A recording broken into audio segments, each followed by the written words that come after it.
안녕하세요. 장사를 하고 있는 30대 싱글남입니다. 어렸을 때 참 이뻤던 사촌 여동생이 있습니다. 초등학생 때까지는 명절이나 가족 모임이면 만나곤 했었는데 작은 아버지와 작은 어머니가 이혼하신 이후로는 좀 못 보고 지냈습니다. 어렸던 그때 마음에 사촌 여동생을 참 좋아했던 기억이 있습니다. 아무튼 지금까지야 20년 가까이 연락을 못하고 지내셨는데 얼마 전 모르는 번호로 그 사촌 여동생한테서 전화가 왔습니다.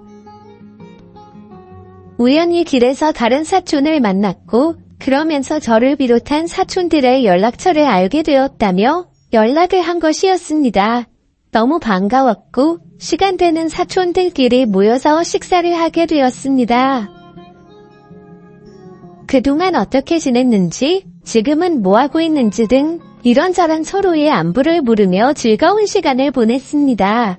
너무 오랜만에 봐서 그런지 얼굴은 몰라보게 변해 있었고 이제는 아름다운 여대생이 되어 있었습니다. 늦게까지 술자리는 이어졌고 집에 갈 사람은 집에 가고 더 놀 사람은 걔 집으로 가서 한 잔 더 하기로 하였습니다. 사촌 여동생과 다른 사촌 2명, 그리고 저까지 4명이서 간단히 술과 안주를 더 사서 집에 갔습니다.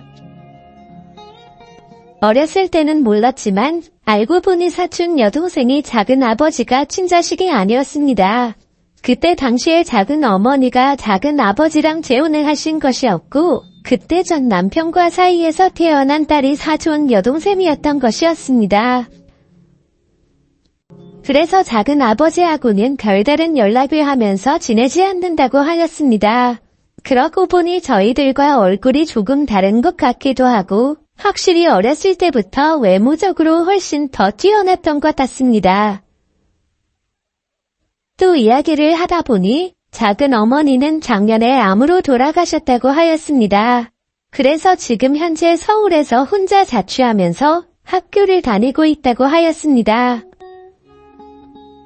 과외와 편의점 알바를 통해서 돈을 벌고 있지만 생활비 및 월세를 내기에는 부족하기에 작은 어머니가 살던 아파트에서 나오는 월세와 남겨주신 돈을 조금씩 꺼내 쓰고 있다고 하였습니다. 졸업하니기에 올해만 잘 넘기고 내년에 취업을 하면 좀 생활이 나아질 것 같다고 하였습니다. 안타깝기도 하고 술도 많이 마신 것도 있고 게다가 혼자 살기에 쉼평 아파트는 넓기도 하고 해서 사촌 여동생만 괜찮으면 언제든지 제 집에 들어와서 살아도 된다고 하였습니다. 그러면서 월세 및 관리비라도 아낄 수 있으니 잘 모아서 필요한데 쓰라고 하였습니다. 정말 그래도 되냐며 고맙다고 저를 끌어안는데 심장이 철렁 내려앉는 것 같았습니다. 분명 사촌 여동생인데 순간 여자로 확 느껴지는 것이었습니다. 그렇게 제 집으로 이사 오게 되었고 화장실이 붙어있는 안방을 내어주었습니다. 아무래도 여자다 보니 그게 더 편할 것 같다고 생각했습니다. 게다가 여자라서 옷이나 액세서리 등등 많을 텐데 안방은 드레스룸도 있고 파우더실도 있으니 저보다는 사촌 여동생이 쓰는 것이 더 좋다고 생각이 들었습니다. 그렇게 같이 지내다 보니 어느 순간부터 일이 끝나면 바로바로 집으로 들어가는 제 모습을 볼 수 있었습니다. 항상 일 끝나면 같이 놀 친구 없나 연락해보다가 그것도 여의치 않으면 혼자 마실 술과 안주를 사서 혼자 마시다가 자는 것이 전부였는데 요즘에는 웬만하면 최대한 빨리 일을 마무리 짓고 일찍 퇴근하려고 합니다. 그래서 사촌 여동생이 집에 있는 날이면 같이 만난 것도 만들어 먹고 같이 영화도 보면서 즐거운 시간을 보냈습니다. 다만 다 큰 성인 남녀가 너무 편하게 지내는 것은 아닌지 문제가 될 정도였습니다. 같이 술 먹다가 잠들면 밤새 별다른 일은 없었지만 같은 침대에서 앉고 자다가 일어나는 경우도 종종 있었습니다. 옷차림도 점점 더 편해지기 시작했고 가끔은 너무 속살이 보여서 조심해달라고 말을 하였지만 보고 싶으면 보라면서 대놓고 더 보여주고 갔습니다.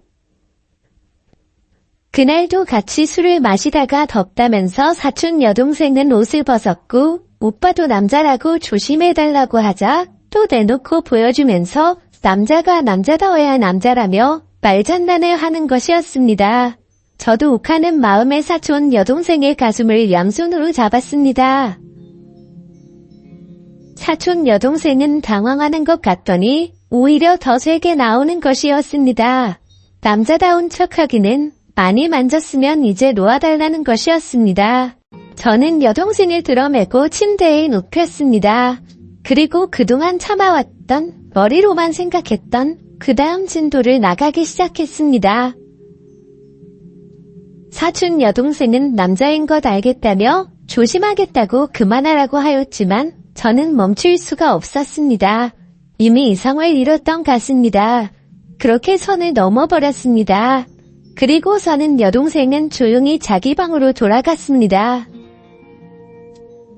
그 후로는 제가 집에 있을 때 방에서 나오는 모습은 못 봤습니다.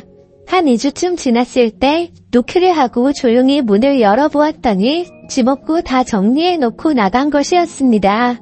편지가 놓아져 있었습니다. 그동안 편히 잘 지내다가 간다며 나중에 또 보자고 적혀 있었습니다.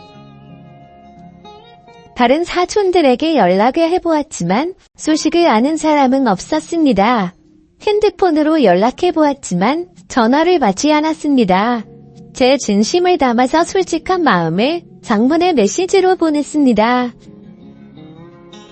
동생이 아니라 그 이상의 감정으로 좋아하고 있다고 고백을 하였으나 며칠 뒤에 돌아온 답장은 싸늘했습니다. 정말 진심으로 여자로서 생각하고 좋아했다면 자기한테 그렇게 했으면 안 되었다고 하면서 믿었던 오빠에게 받은 상처라서 마음이 더 아프다고 하였습니다. 다 맞는 말이었습니다. 너무나 후회스럽고 속상하고 답답했습니다. 뭐라고 답장을 해야 할지 막막했습니다.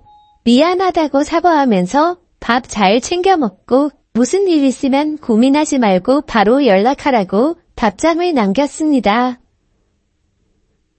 그날 이후 사촌 여동생이 오기 전 그때로 돌아가기 시작했습니다. 집에서 나 홀로 술 먹는 날은 많아졌고 다시 예전처럼 집에 일찍 들어가지도 않았습니다. 가끔은 그날 일들이 기억나서 집에 안 들어가고 가게에서 자는 날도 있었습니다. 현재까지도 연락은 되지 않고 있습니다. 이제 앞으로 다시는 볼 수는 없는 거겠죠. 다시 한 번의 기회는 오지 않는 걸까요? 답답한 마음에 사연을 보내봅니다. 감사합니다.